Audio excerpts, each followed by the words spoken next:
Yo, Novatos, thanks again for tuning in to yet another video. Infamous coming at you live from the West Coast yet again. I am here to talk once again about motorcycles. I just love talking Harleys. I like comparing them. When I go to the dealerships and I meet new people, I typically spend time and explaining and talking about the differences on these bikes. For some reason, when you're talking to a sales guy, you might feel obligated to, I don't know, it's just talking to the sales guys, you kind of feel obligated to buy the bike. And I don't know, it's just something along those lines. But when I, just talk to random folks at dealers and they have questions, they don't really pick up on some of these differences. So let's, enough rambling, let's talk about the Fat Bob and the Lowrider S. Now, I made this video already, of course, last year, but this year it's got a 117 and it's a 2022. I mean, these bikes are still the same.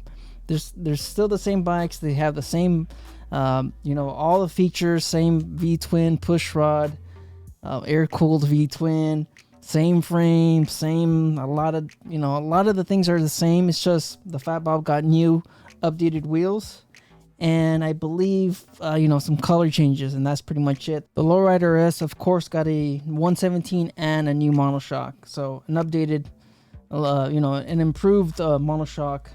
Anyways, they're both great looking bikes. I've taken friends and family members to the dealerships that have zero idea what Harleys are. They don't know the difference between a Sportster and, of course, a Softail Milwaukee 8. They have no idea, but a lot of people are just drawn to this one. Yes, it's got a fatter front tire. It looks more aggressive. It's got, different headlight. It looks a little bit more modern. It screams performance. Mainly because I guess it's probably the chopped rear fender and the big fat tires. Maybe that's what it is, or maybe that seat. The seat's really, it's a good looking seat. I do like the overall style of the bike. But like I said, a lot of people are drawn to this bike. My brother, friends, cousins, they all are drawn. They see the Fat Bob and they go, wow, I like that one. I'm digging that one. So probably the drag bars, maybe that's what it is. But yes, it's a good looking bike. Chop fender, like I said, a lot of different. Looking at the Lowrider S, of course, it's more traditional, more iconic Harley-Davidson. You have that full rear fender, average tire in the front, of course, not a fat tire. Nice big wheel, 19-inch front wheel, of course. It's got that classic stance. You got taller bars, of course, and just overall styling. I believe it's just my opinion, a better looking bike. But anyways, they're both similar bikes. They're still pretty much the same compared to my, last year's videos. Price-wise, I believe they're pretty much the same. Wow, the Fat Bob actually will cost you more. I wonder why that is. Maybe because it's got the rear foot pegs. Is that what it is? Maybe rear foot pegs, because they both have dual disc brakes, inverted forks. Just the biggest displacement from Harley-Davidson, of course, the 114 and the 117. These bikes don't have the 107. Maybe it's this exterior monoshock adjustment. Maybe that's what that is, because you do have that with the Fat Bob. Honestly, having this option on some of my bikes, I rarely touch this. This is more, of course, if you want to fine-tune your riding, or if you're, have maybe a passenger riding with you. Maybe that's what you need it for. But normally I just kind of keep my settings at whatever my body weight is at. I rarely move this. I rarely mess with this. But overall, I guess that might be the reason why you're paying an additional $700, maybe about $800. Yeah, about $800. Maybe that's why you're paying an extra $800. You have the passenger foot pegs and you have the exterior monoshock adjustment on this bike. But man, that's a lot. I believe they both have ABS standard. I don't think you have a cruise control on this. You do not. So wow, I'm just surprised. All right, I thought it was going to be a little bit more. I didn't know it was going to be $800 more. But anyways, getting back to a few cons, in my opinion, to the Fat Bob. Of course, you have, there's a huge aftermarket support for Harleys, and you just have to make sure that you're getting the right parts, especially when it comes to the Fat Bob. The Fat Bob is truly the black sheep of the Softail lineup. You have Tapered, of course, struts, as you guys can see the way they taper down. You have tapered bars, so a lot of these things are a little bit out of the chopped rear fender. Of course, you would have to swap out a lot of these components to use regular Softail aftermarket parts. You could pretty much whatever, if you have a street bob, if you have a lowrider or lowrider S, pretty much maybe even a Softail, all the parts will fit with these with these bikes. Of course, you do have forward controls, so you would have to make sure that if you do get an exhaust, it has to specifically be for forward control, a forward control Harley-Davidson. But yeah, I mean, the only cons is just you're limited on the aftermarket, and if you're buying aftermarket parts, you have to make sure it's for the fat bob. As far as the front tire, I've test ridden this bike. Of course, this is the Sand Pearl. This is exactly the one that I went on for a test ride. I enjoyed it. The fat front tire surprisingly did a little bit better than the lowrider S, and soaking in those imperfections of the road, especially in the back road that I took. There was a lot of imperfections on, it was a very bumpy road. This fat bob handled slightly better than a Road Glide ST, and that's probably because the Road Glide ST has, it's a heavier bike, 800 pounds, and it has that big shark nose fairing on the front. So anyways, getting back on topic, yeah, so that's pretty much it. You have two color options. The gunship gray is a very popular color amongst automobiles everywhere. I believe, from what I was told, this started with the Hellcat, the Dodge, maybe about three years ago, and we've seen it kind of adapt across all other manufacturers. You even see it with Kia, you see it with Harley, you see it with Toyota. Everybody's using the stealth gray. This gunship gray, I believe Indian, they're using it as a stealth gray. So this is a very, very popular color in 2022 right now, is this gray. As far as the fat bob, you have two colors as well. You have a black one, which is nice, it's traditional, and that Sand Pearl, which, you know what, I'm a fan of this color. You have to see this color in person. It's a beautiful color. You really have to see this in person, especially in the sunlight. This thing really pops. But anyways, same rake, I believe, 28 inches. Like I said, both bikes are very identical, but they handle a little bit different. This one, of course, because you have the narrow front tire, it's a little bit more agile, but like I said, they both have the same rake. You have a fat front tire on the fat bob. You have mid controls on the lowrider S, which gives you the opportunity to throw it around a little bit more. I love mid controls.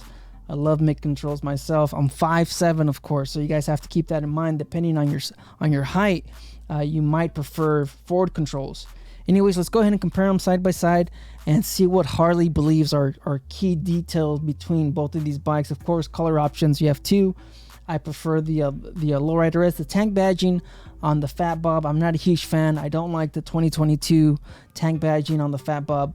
I prefer last year's, so you might be able to get yourself a good discount if or not really, because of the market's all jacked up right now. All right, moving on down to the rider position. You have a relaxed feel on the fat bob and an upright feel on the lowrider S. Now, I don't know if that's necessarily true, mainly because of the drag bars, the triangle. Yes, you do have forward control, so you are relaxed in that sense. But if you're 5'7", 5'6", if you're a little bit shorter, your arms are going to be stretched a little bit more because you have drag bars on the fat bob. So the rider position, I guess, it just depends on your height. You might find that comfortable, but when I test rode the fat bob, I was pretty much leaned forward a little bit, mainly because of the drag bars and because of my size. I am a shorter rider. Upright on the lowrider S, I believe, yes, that's pretty much true. You have mid controls, of course. These are slightly forward mids on the Softails compared to Sportsters and Dynas. And you also have, I believe, a 5-inch riser on this. Plus, you have a mid bend bar, so it's a 2.5 inch. So it's about 6-7 inches on the rise on the lowrider S. So I think it's a little bit more comfortable, just based on my own size and my own experience on test riding both of these bikes. So moving on down, of course, now we see foot controls forwards on the on the Fat Bob, and like I said, if you're a taller rider, you're gonna find this a little bit more comfortable. There was, people at the demo days for the Indian, and people were just talking about the Bobber versus the Dark Horse, and a lot of people preferred the Bobber because it has the forward controls. The Dark Horse, they had mid controls. So of course, these riders, they were above 5'11". A lot of these folks, a lot of the riders my size, we like the mid controls, and there's a few people out there that like forward controls. All right, it's just overall, it just depends on how you like to ride. But I've had forward controls for many years, and I always find myself leaning more towards mid controls. And of course, you have mid controls on the Lowrider S. Moving on down, of course, you have a passenger seat on the Fat Bob. But man, look at that thing. Look at that rear. That's not that's nothing you want to put anybody on. This is probably like a 10-minute ride or something like that. I would not want to put anybody on that rear seat. I mean, there's only maybe about 1.5 inches of cushion on that. And I mean, let's be honest, the suspension of Harleys are absolute garbage. But you do have passenger foot pegs. You don't have that option with the Lowrider S. There is no passenger foot peg, so you will have to spend the extra money. And of course, you also have a solo seat. So if you're switching over to a 2-up seat, then you'll have to spend the $400, $500 depending on what you're looking at. Plus, you'll have to spend another maybe $200 for passenger foot pegs. But like I said, you have an improved monoshock on the Lowrider S. It's slightly taller, so I think I would rather have the improved monoshock than the 2-up seat, which, like I said, a lot of people tend to get rid of the stock seat. A lot of folks. All right, there's a lot of good options out there. I'll probably make a video on it. Moving on down to the height. Tall. Why is this tall on the Fat Bob? Why isn't it? Give me a second. All right, so looking at the tall seat height, tall. You know what? That doesn't make sense. Looking at the numbers, I know it's a 27-inch seat height, but on the Fat Bob it's 0.7, and that's mainly because of that rear fender. You have a different rear fender on this seat, so depending, like, this is why I said this is kind of like the black sheep of the Softail lineup. You have to make sure you're buying components for the Fat Bob, mainly because the rear fender on this Fat Bob, it's slightly taller. So that's the reason why, in my opinion, I believe it's got that 0.7 or that additional seat height. Ground clearance on the Fat Bob, you're looking at 4.7. Ground clearance on the Lowrider S at 5.7. So you have more ground clearance on the Lowrider S than you do with the Fat Bob, and that's mainly because of that new monoshock, that improved monoshock on the Lowrider S. So I don't get where they're getting the tall. Maybe that might be just the seat height, and that's mainly because of the rear fender. But man, you know what? I don't get it. Maybe somebody in the comments can explain why this is on a key detail between both of these bikes. And of course, moving down to the fairing, like always, I've always mentioned the fairing on the Lowrider S. It's it's a speed screen. It's not it's not anything to brag about or anything like that. Wind protection is minimal. It's almost the same thing as this. You have a little minor headlight cover.